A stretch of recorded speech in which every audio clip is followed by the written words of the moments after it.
étapes qui peuvent te convenir, tu penses? Ouais, il y a pour des étapes puncher, qui peuvent comme me ça convenir, j'ai vu un peu le parcours. Après on verra, il y a quand même un bon niveau, j'ai vu qu'il y avait des bons coureurs qui préparent à aller au chrono notamment. On verra la forme comment elle est, je me suis un petit peu reposé quand même après le Paris-Corrèze. Ça fait 10 jours maintenant. Donc je vais voir la forme comment elle est. Et après, t'enchaînes avec Et après la Vuelta. Tu viens sur ce Tour du Limousin avec quel objectif? Moi je suis ici plus en préparation pour la Vuelta. Après bien sûr on a une équipe, on va essayer de jouer les étapes. À part le chrono. Le chrono c'est pas pour nous mais on va essayer de jouer les autres étapes quoi. Et est-ce que tu penses que des étapes peuvent te convenir? Parce qu'il y a pas mal de boss aussi. Si tu regardes un peu le parcours, c'est vrai que c'est un profil de puncher.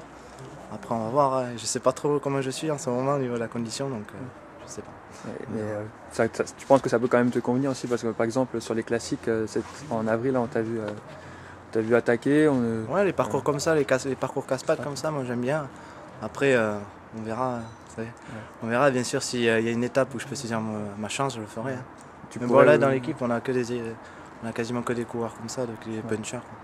Et tu pourrais aussi peut-être avoir un autre objectif, par exemple un maillot. Un maillot genre meilleur sprinter ou meilleur grimpeur, ça t'intéresse? Non. Non, ça t'intéresse pas? On verra s'il faut prendre une échappée avant. Donc sur la Vuelta, tu aurais quoi comme objectif? Moi l'objectif c'est de finir et après ce sera mon premier grand tour. Et après bien sûr c'est de travailler pour les leaders comme Nicolas Roche qui va viser le général et puis pour les arrivées massives avec Sébastien Hinault. Donc tu viens sur le Tour du Limousin pour préparer la Vuelta. Et qu'est-ce que tu espères en fait sur ce tour? Je viens aussi parce qu'il y a un contre-la-montre aussi, un grand contre-la-montre. Étant champion de France en titre, je vais essayer de bien m'illustrer. Et puis peut-être que le classement général va un peu être modifié par rapport aux années précédentes. Donc le contre-la-montre, j'espère, va m'apporter des satisfactions. Surtout que c'est à Saint-Amand-Montrond, presque dans ma région. Donc c'est pour ça que je suis très motivé. Parce que sur le Tour de France, on t'a pas vu en fait à la télé avec le maillot de champion de France. Est-ce que tu vas rattraper ça un peu sur le Tour du Limousin? Ouais, c'est sûr que j'avais que 2 occasions pour le mettre, le prologue et puis le grand contre-la-montre de Bordeaux au Pauillac.